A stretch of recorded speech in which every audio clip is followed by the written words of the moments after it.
Good evening and welcome to another episode of Unscripted and Unchained RPG Review. I am Castlekeeper Bloodworth, and as you can see by the graphics, today I'm going to continue my series of character class spotlights for Castles and Crusades. And today's episode, I will be featuring the Barbarian. So, without further ado, I'm going to jump right to the PDF so that you can see this. And here we go. So once again, I will link this PDF in the description or in a comment so that you can jump right to this. This is a free PDF. You can also just go to Troll Lord Games and you can go right into where it says Player's Handbook, and you will find a link to get the free download of the PDF for Castles and Crusades Player's Handbook. So, and that's essentially all that you need to play this game.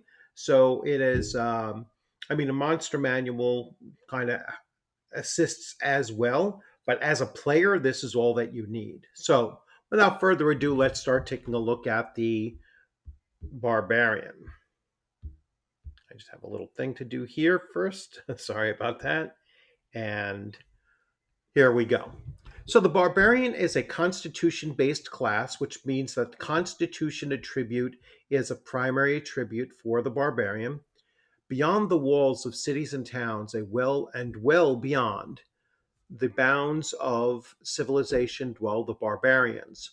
From windy steppes to mountain tops, from deep jungles to arid plains, barbarians live in freedom, a part of the world around them rather than a slave to it. Banded together in family clans or tribal nations, barbarians are a free people ruled by strength and custom alone, subject to no state or empire. They judge others by their actions and deeds. To them, deeds of valor are held in the greatest acclaim. To a barbarian, civilization defines weakness. Barbarian characters are fearsome warriors, closer to the primordial life than are most others. They are fearlessly reactive, trusting that only through bold and decisive actions are the fates confounded. Barbarians rely upon their individual skills and instincts to carry them through difficult tasks or demanding ventures, drawing upon their primeval instincts and powers to overcome foes. They are fearless in their own belief that their strengths are unconquerable. The supernatural dominates their culture, and they see magic in many things. They are able to tap into the supernatural world and often do so in the guise of charms, totems, and the like. Conversely, they will never rely upon it, ever. Magic is a luxury, even as are the soft cushions and colored wines that besought the men of cities and towns. It is a sign of weakness. At his core, the barbarian is a primordial creature who believes that only nature, I'm sorry, I just missed my spot, that only his nature's natural powers, abilities, and instincts stand between him and the miserable fate or cowardly death. Barbarians are born and raised in the wilder lands outside the influences of civilization. They are found in every climate, in every terrain, and have an acute knowledge of the environment in which they are raised. They possess a general knowledge of its weather patterns, the resources that are available, whether plant or animal, the seasonal changes, and the various dangers posed. This knowledge is a second nature to them and allows them to survive the rigors of life in the wilderness. Living in the wilds and at the whims of uncaring nature takes great fortitude, inuring barbarians to the physical demands of this life so that they preserve through its inflictions and its pains with steely determination. Possessed of a staggering constitution, They are capable of absorbing damage that would kill their more civilized cousins. Neither ignorant nor savage, barbarians are masters of their destiny. A barbarian's self reliance and solitary nature, however, does not lead them to abhor the company of others. They may be insular and suspicious of outsiders, but when a barbarian comes to trust others and call them friend, no stronger ally can be found in all the world. Barbarian adventurers are generally free of the bonds and fetters that tie down most peoples, even their brethren in their own tribal nations. Above all else, barbarians value their independence and often maintain their own codes or beliefs. Many have died from voicing opposition to tribal leaders, but are respected all the more for they spoke or acted upon their beliefs. This cultural background fosters a willful nature and temperament that many view as chaotic and ill disciplined. Barbarians value the wind in their hair and the victory in the battle over their enemies. Utilitarian by nature, most barbarians rarely carry more than necessary and accumulate little in the way of treasures and properties, preferring instead cold steel blades, light armor, and items of little bulk. So here we go with their abilities now. And you can already see some differences between barbarians and castles and crusades, and in the other game systems such as Dungeons and Dragons.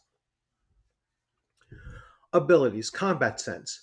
A barbarian has an uncanny sense for the presence of foes in the immediate vicinity, reducing the effectiveness of surprise, flank, and rear attacks against them.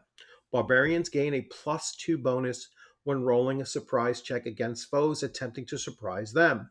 Also, attackers do not get any bonus when attacking a barbarian from the flank. Similarly, back and rear attacks against a barbarian are halved, including special attacks such as a rogue's back attack. Thus, for example, a rogue using a back attack ability against a barbarian only gains +2 to hit instead of +4. Deerstalker. This ability comes naturally to all barbarians and covers a wide range of survival skills. In short, it is their natural ability to endure environments that lesser men would find harsh. Deerstalker is able to forage off the land, finding shelter, food, and water for themselves, start a fire, and determine direction. As long as an adequate food, water, and shelter sources are present in the environment, a barbarian can find these resources without the need of an attribute check. This requires 1d6 plus 2 hours of hunting, foraging, and building and gathering. He can do this only for himself. A barbarian can start a fire in 1d10 minutes by natural means as long as the needed materials are available. A barbarian can also determine true north in relation to the character as long as he is in the wilderness environment. With the Deerstalker ability, barbarians are capable of climbing typical natural slopes and inclines, such as a steep rocky hillside cliff, without the need to make an attribute check. Barbarians can ford and swim typical rivers and bodies of fresh water. When climbing or swimming, the barbarian moves at one-half normal movement rate. When climbing or swimming, a barbarian cannot wear armor weighing more than 25 pounds and must set aside any accoutrements that weigh over 25 pounds or are unusually encumbering. Intimidate, which is a constitution attribute. Barbarians offer an imposing display of ferocious of raw power.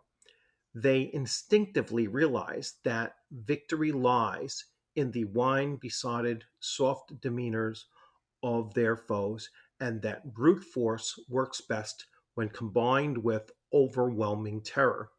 Barbarians are able to protect themselves as this brutal, terrifying force, project themselves, I'm sorry, as this brutal, terrifying force, whether through sheer force of will or savage decorum.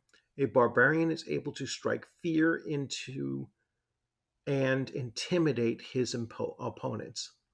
While attacking, and upon a successful constitution check, any creature of equal or less hit dice of the barbarian suffers a -2 to all rolls, including but not limited to initiative, attack, damage, and attribute checks. This ability takes effect as soon as the barbarian uses the ability. He must announce it before rolling initiative. It has a 15-foot radius area of effect. Intimidate is usable only once per combat encounter. At first level, a barbarian can intimidate one creature. The number of creatures intimidated increases with level as follows: up to 2 creatures at 3rd level, up to 4 creatures at 6th level, up to 8 creatures at 10th level, and up to 16 creatures at 15th level. This intimidation ends the moment the barbarian fails to strike the intimidated creature. That's pretty darn powerful, actually. That's a pretty impressive debuff. But again, has to hit on the next the next attempted hit. Otherwise, it stops, and they can't do it again during that combat. Primeval instincts. Barbarians are able to tap into strength that goes beyond the physical and gives them a fearless edge. This strength is primeval in its nature, driven by instincts that are closer to those of an animal than man. Under difficult circumstances, they tap into this primeval instinct to attempt Herculean tasks. This ability is only accessible if the barbarian throws himself at the challenge, whether in the beginning of the round or at the last ditch effort. Any move on the character's part to flee, hesitate, or debate the action immediately negates the primeval instincts, and the barbarian cannot act upon them or use them to overcome the action. When using this ability, if the physical action is of such difficulty that the castle keeper requires a physical attribute check, strength, dexterity, or constitution, the barbarian gains +4 to the check. The barbarian cannot use this ability if they are wearing armor weighing 25 pounds or more, or has fled from the challenge. It is important to note that even if the situation is a last-ditch effort, if the barbarian has fled previously, he cannot use primeval instinct. This ability also allows the barbarian to hold his breath for a period of time, run long distances, and survive longer in extreme temperatures and weather conditions. None of these abilities require an attribute check. Instead, they are limited in duration. Barbarians can hold their breath for the number of rounds equal to their constitution score. Barbarians can survive in extreme environments, temperature, and weather conditions for 1 day more than a normal person could do so. And barbarians' great fortitude allows them to run long distances without tiring easily. When calling upon this inner fortitude, the distance a barbarian can travel is in a day is doubled. Whirlwind attack. At 4th level, a barbarian's combat sense and athleticism merge in a fearsome and deadly ability.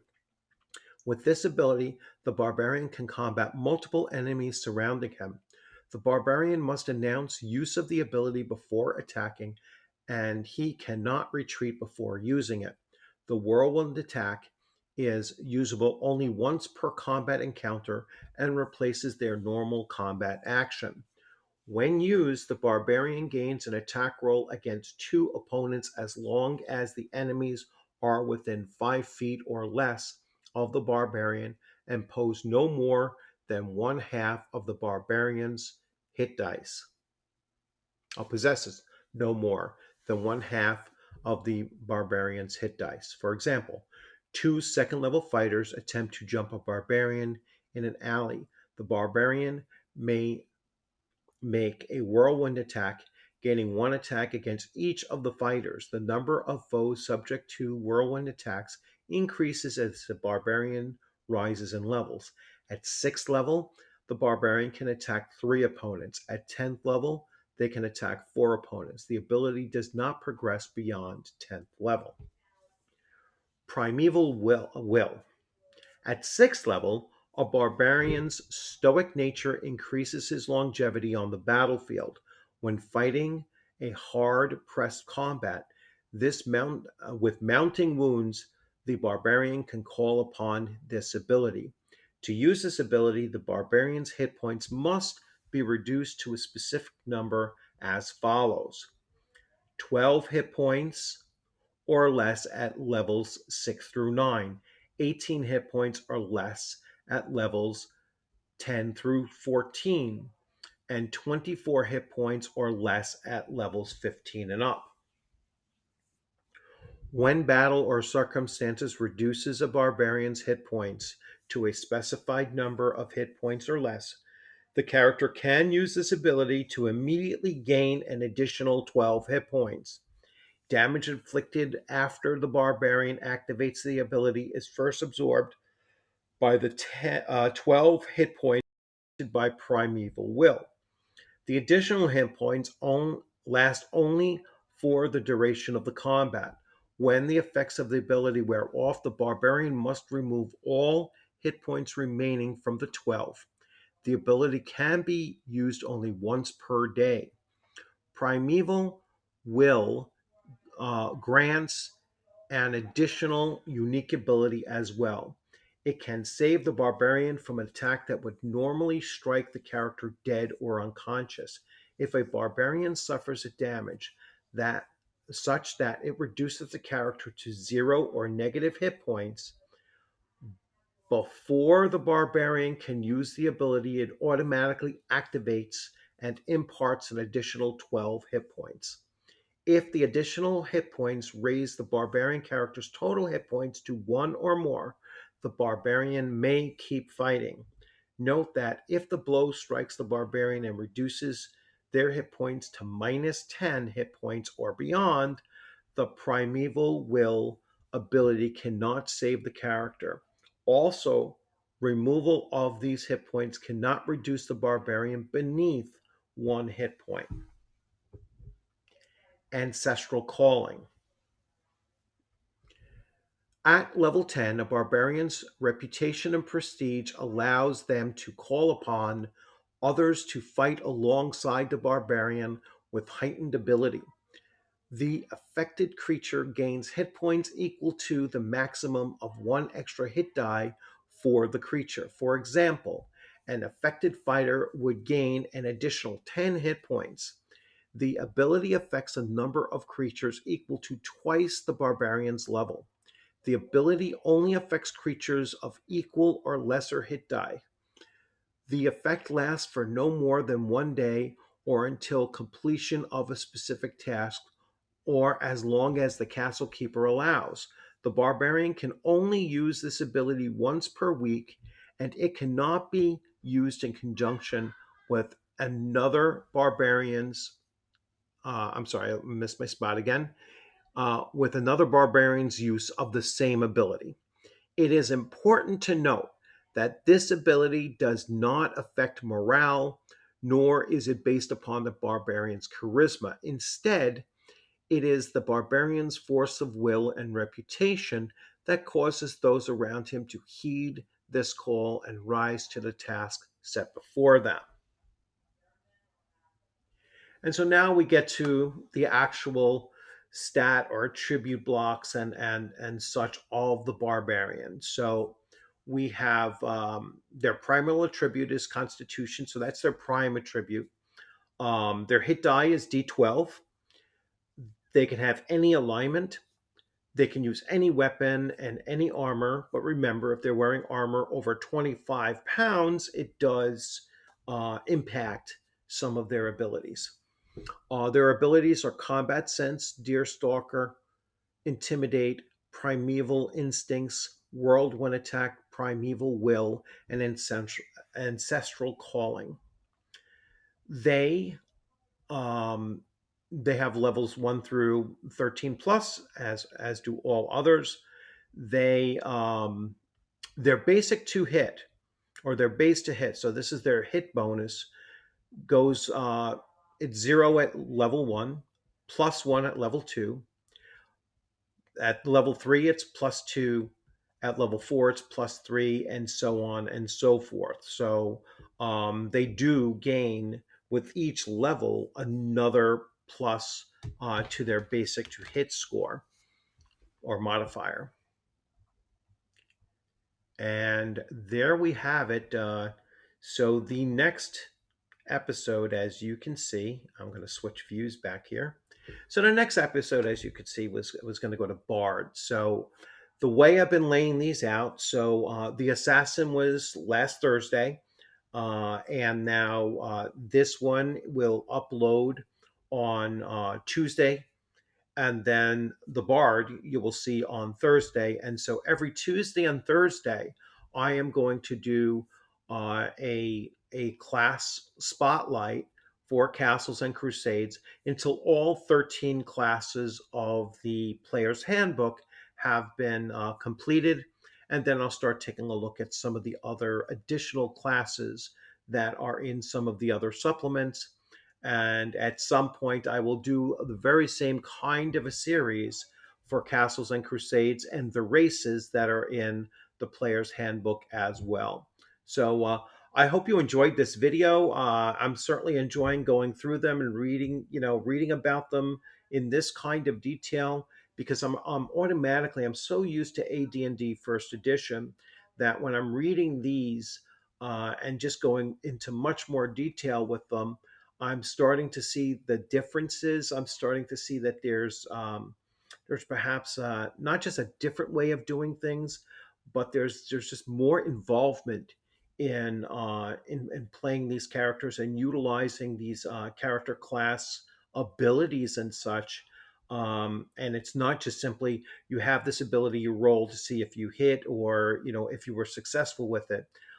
There's a little bit more nuance and a little bit more setup with some of these as well. So you have to be more proactive and prepared. You have to kind of know, I'm planning on doing this, and so I'm going to announce this is what my action is going to be, and then you go forward with it that way, rather than just being reactive to something that takes place. All right, well then I'm automatically going, I'm going to do this next. So I really like this. I like the fact that it makes you think ahead and kind of know situationally what you're going to do based on the earliest of inputs of what's going on in the situation that you're in.